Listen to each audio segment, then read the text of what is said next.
Can everybody hear me good? Just to make sure. We're going to talk about exercises that help in the prevention as well as the management or treatment or management of breast cancer. So the way it works is exercise in general can actually reduce the chance of breast cancer by as much as 30 to 40%.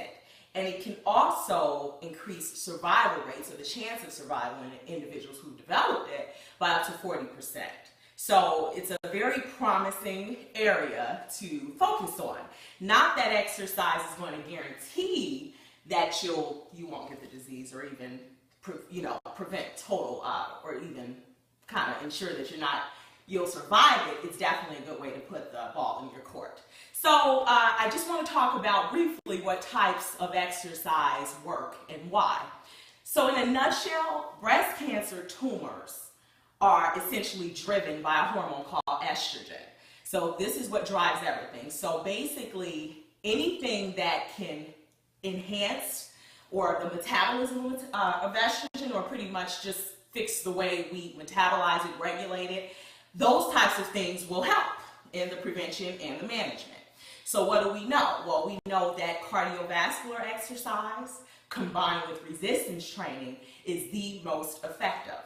Now, cardiovascular exercise is not simply just walking and getting on the treadmill. There are specific strategies that you would need to actually follow when it comes to that cardiovascular exercise.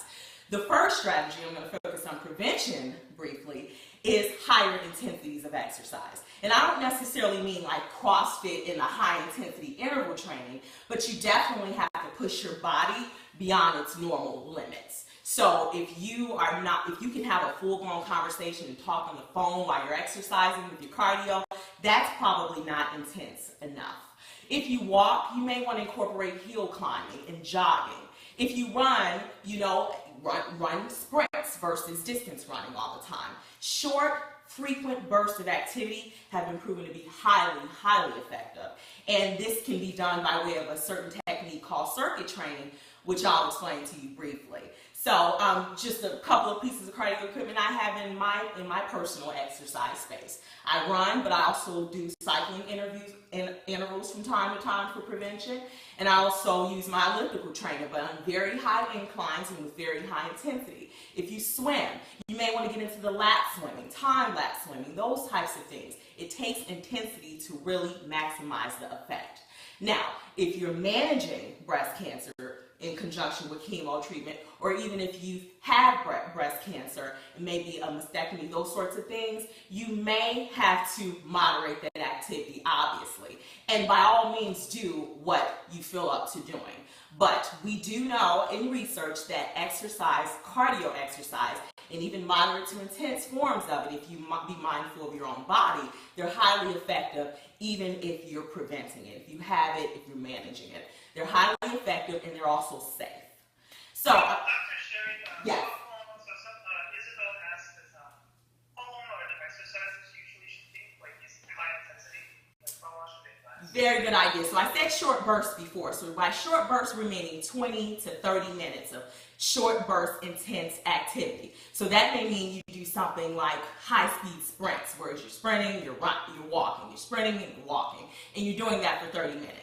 And I guarantee you, unless you're an athlete, you probably won't be able to do it for more than 30 minutes as it is. So once you actually do it, you'll know. You're working your body at a level that exceeds the normal demands. You should be able to briefly answer a question when you're working out. This is a good rule of thumb. You should be able to briefly answer a question, but you shouldn't be able to have a full-blown conversation while you're doing it. That's typically how you know you're working out intensely enough. But again, we're talking 20 to 30 minutes of high intensity activity. But again, if you do not feel up to it, by all means prolong it at a lower intensity. I recommend moderate, definitely, somewhere in the area of 45 minutes and as much as 60 minutes. Again, it's all about listening to your body.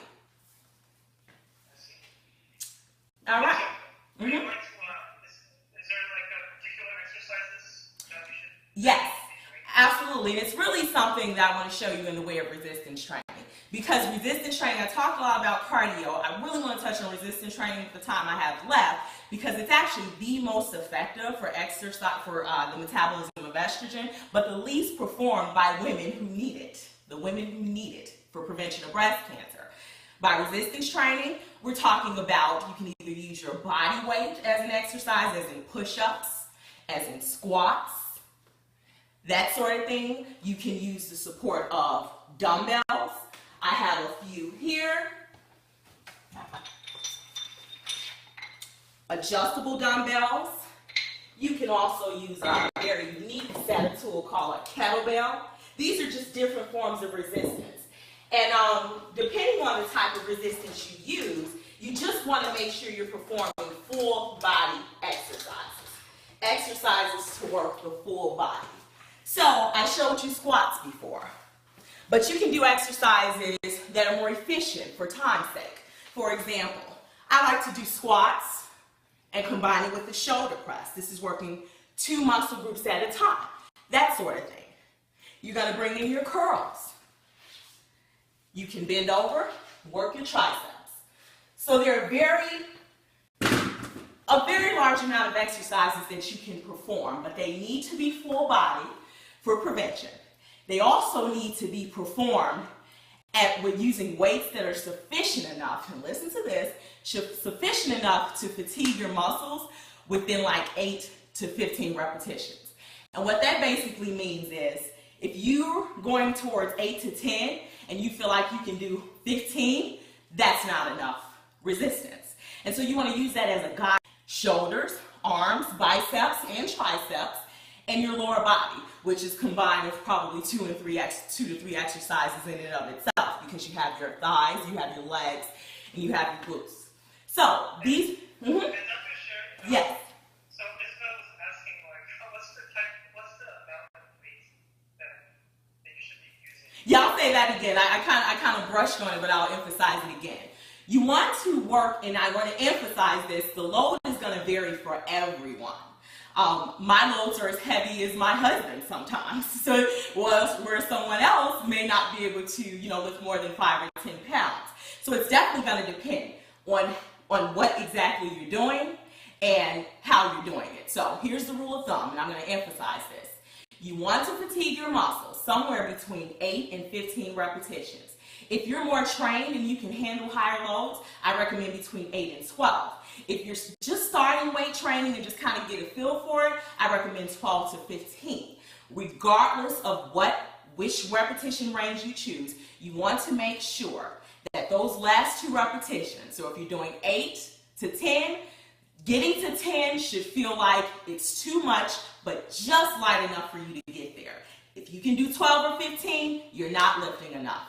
You may have to go through a couple of cycles of different exercises to work it out. It doesn't happen like one day, but as soon as you do it a few times, you'll get a feel for it. I promise you that. But definitely use those repetition ranges. And Joyce was asking, I guess, more general on breast cancer risk. How often should she get checked for mammograms? You should definitely get checked. You should have your breast checked. You should have the breast exam yearly. The mammogram, it depends. I know there are other factors there. It depends on your age. Like, I don't even think a woman is really under insurance going to get her first real mammogram until she's 38, 39, 40, depending on. So it definitely depends on your risk status, your age, and, your physician pretty much approving it, and your insurance obviously covering it. So that's a recommendation. I would definitely check with your physician to confirm. And I guess there's also, depending on the age, right? Like, if it's after a certain age.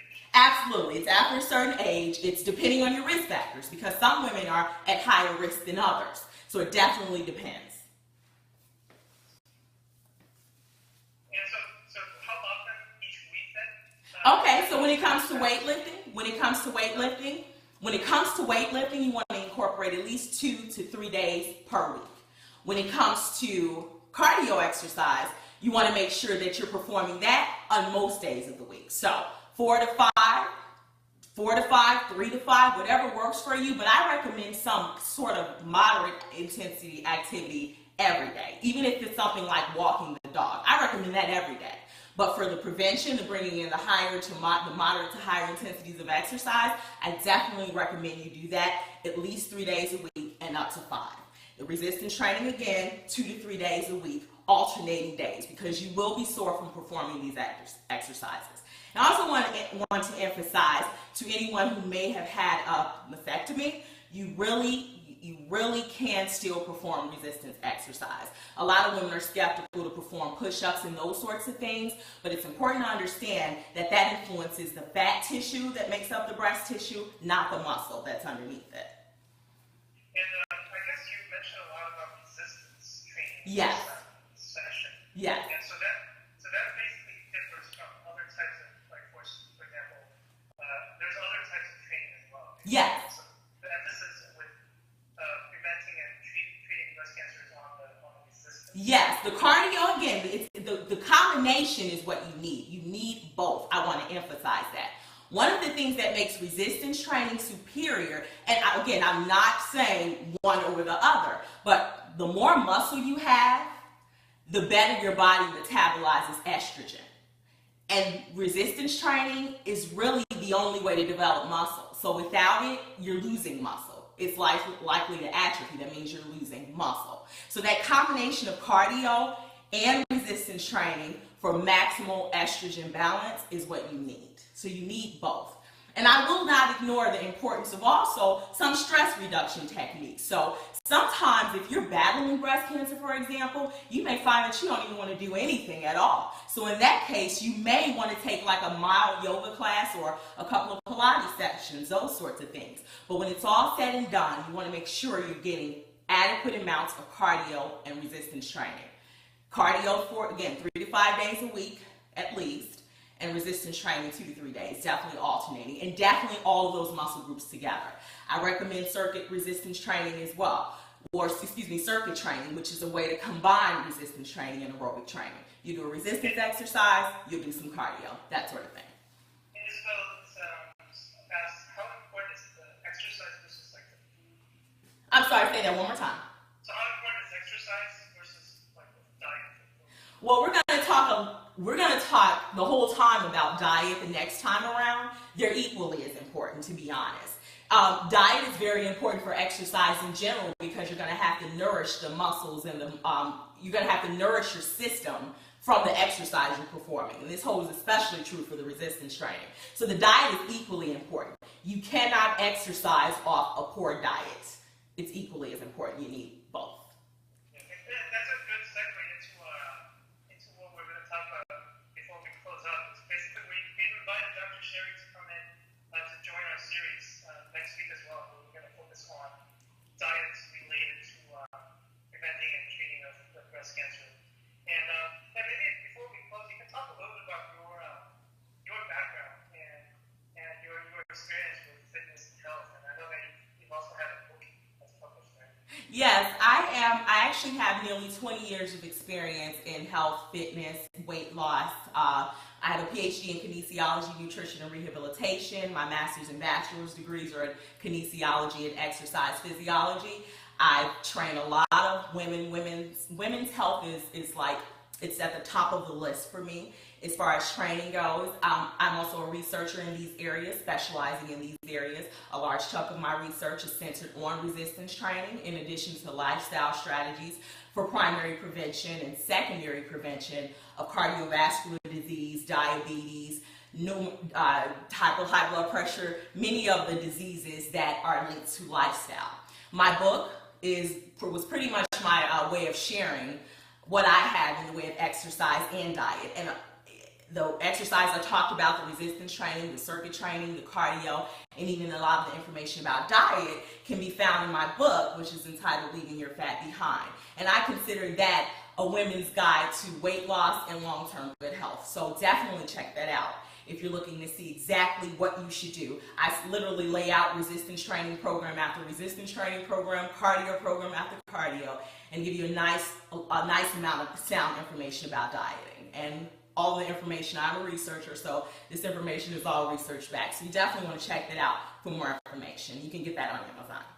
And we'll take one more final question. So Joyce asks, so do you have more exercises or tips that you can recommend, or is there something that they can follow up with? Absolutely. Absolutely. I actually have an article on my website, which is NinaCheriePhD.com. So my name, literally, NinaCheriePhD.com. My name is actually Dr. Nina Cherie Franklin, but I use Nina Cherie, it's my first name. But you can find an article entitled Lifestyle Strategies for Breast Cancer Prevention and Survival. And on that article, I actually have a link to an article that I call Weight Training 101, everything you need to know before you lift. And I break down all those components. What I'll do actually, just to kind of make this process a little bit easier, I'll also add another article in there just to kind of explain how to do cardio, how to incorporate cardio. But a lot of it is laid out in that particular article. It's meant to be exhaustive and expand upon a lot of what I talked about today. And I also have one that I just posted on my Facebook page as well. So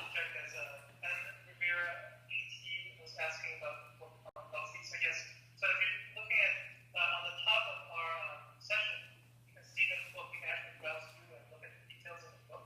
And if you have any questions, just go ahead and message Dr. Nina Cherie directly using Steve, and you can actually find out more about it. Absolutely. Well, thank you so much. Thank you. And we're really looking forward to your next session. Thank you. We're going to talk about the diet for preventing and treating breast cancer. Okay, sounds like a plan. Awesome. Thank you. Thank you.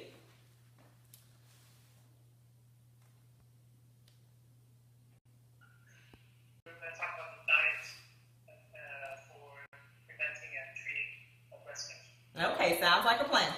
Awesome. Thank you. Thank you.